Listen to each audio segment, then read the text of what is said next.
Hey, we're back, everybody. 3:02 is the time here in the studios of 910 AM Superstation, the future of radio. Let's get right back to our phone lines. Those numbers, by the way, 313-778-7600.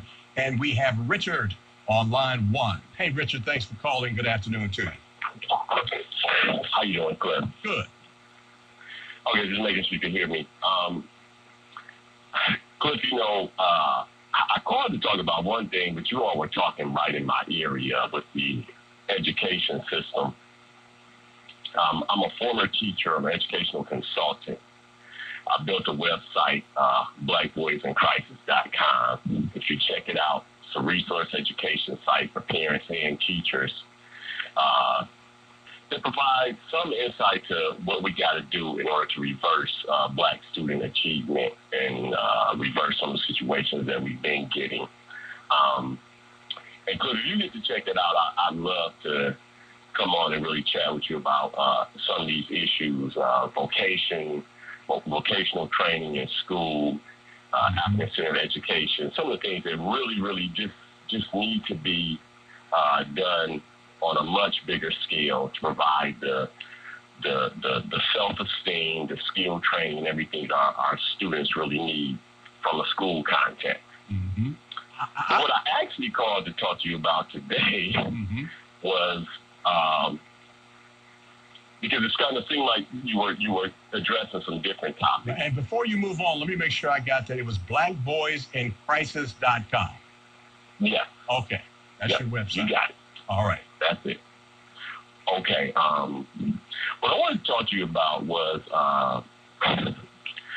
there's so much going on in our community, in our city,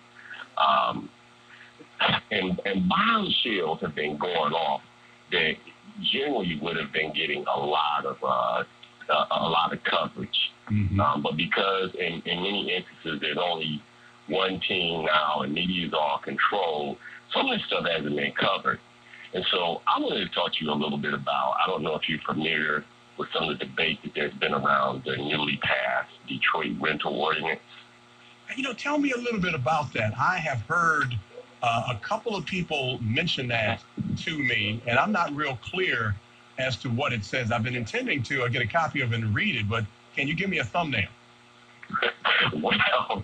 Well, City Council led by Andre Spivey, City Council, and led also by the Detroit Free Press, which ran a year-long specials on the horrible conditions of some of the housing that some of our people living in the city. Mm-hmm. And I guess I should also point out that 2017 started with Mike Duggan saying that he was going to change the situation with renters in the city and the types of places that they were renting. A lot of us kind of shook our heads because we were trying to figure out, wait, Mike Duggan, renters, he cares? Really? So anyway, things kind of went on, and City Council winds up passing this legislation. They did a lot to, they swore that it was going to change the world for renters, and people who were living in dilapidated housing that quote-unquote bad landlords weren't taken care of. Some of us actually got the first copies of what the ordinance was, and what we saw was a few things that would help renters, but really what we saw was a whole lot of things that were going to take the foreclosure rate that had gone down. We lost over 100,000 homes in Detroit to foreclosure. Right. And what we saw in the rental ordinance was, I would just call it the biggest hoax in the city of Detroit. Let me see if I can put a ribbon around this. The complaints that I have heard, Richard, is that the city of Detroit has been actively essentially trying to take low-income renters and move them elsewhere and create these properties and these spaces and allow these landlords to bring in a higher clientele, if you will, higher-end clients. They want to be able to make more money, and that the city is going to essentially help them do that while talking about renters reform, if you will. Is that what's really going on here? Yes, it's that and more. That's the biggest piece is the end of what you got. They did all of this talking about lead and roaches and mice. They got the free press to write all these articles. And what's really all about is moving. It's all about gentrification. It's all about foreclosing on landlords who are, struggling with their property taxes. But now, since you got that part, that's the main piece. There's some other pieces that, we don't have time to cover. But let me give you this. This is what I really called you for, that nobody is talking about, Cliff, at all. And one of them happened on 9/10. We don't get enough credit right here on 9/10. Let's make it quick because I got some other callers, but this has been fascinating. Okay, all right. Well, on Sunday, the 4th, Horace Sheffield had a show right here on 9/10. I called in because he had the county treasurer, Eric Sabri, a brother who has worked. He has worked hard, and you hear his commercials all the time because he's been trying to. I know Eric Sabri. I'm trying to get you to hurry up and tell me what this final point is. I talked to Eric Sabri on the air, and Eric Sabri admitted that the rental ordinance was going to do great harm to his efforts to reduce foreclosures in the city, in Wayne County. He said that it needed to be changed, and he's trying to work with some groups that are changing. Now, I got a group that we've been working, trying to get it changed too. But he said this on air, Cliff. It was a bombshell, and the other bombshell that dropped was the councilman, Spivey, who started it all, got exposed to the media. He owed $70,000 in back property taxes and IRS taxes that he hadn't paid on his property going back to 2000. I tell you what I'm going to do, and I appreciate the call, Richard. This has been an informative call. I'm going to finally get a copy of that renter's ordinance, and I'm going to see exactly what it says, because I've had a couple of calls now, and a couple of people call me expressing concern about that, and I don't know enough about it yet to comment intelligently. And I do want to do that. So I'm going to make sure I look that up. We'll have a show about that. We'll have a segment on that. And I appreciate that call a lot. Let's get right back to our callers where Michael's on line 3. Hey, Michael, how you doing? Hi there, Cliff. How you doing this Monday afternoon? Good. So if I could, I want to answer your original question. Even though you said that some of us are being bought off, George Orwell told us that we're going to have new speech. And some of the new speech that is used is the word give. Now, if you pay taxes, I'm talking about paying taxes, and the government cuts your tax rate, they did not give you anything, because the word give means you take somebody who didn't have something and you gave them more than they started with. That's what give means. When you cut somebody's taxes, you're not taking their money. So this whole Orwellian, they gave money to Mike and he only got $80. They didn't give me anything. They're not taking. When they cut the taxes on the rich, they're not taking the money they legally owned.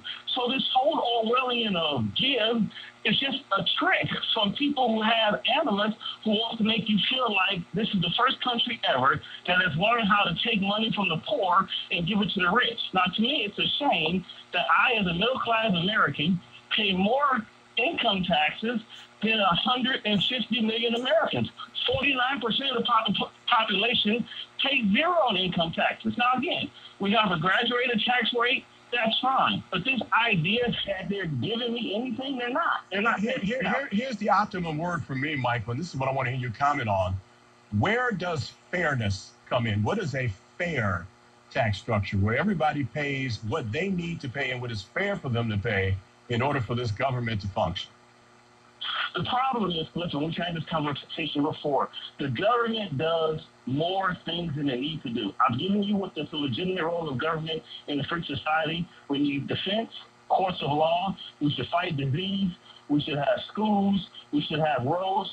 But 2/3 of what our government spends money on has nothing to do with those 5 areas I just enumerated. So the top 20%, the top 1% have about 20% of the income, right? Now, fairness would mean they would pay 20% of the taxes. They don't. They pay 50% of the taxes.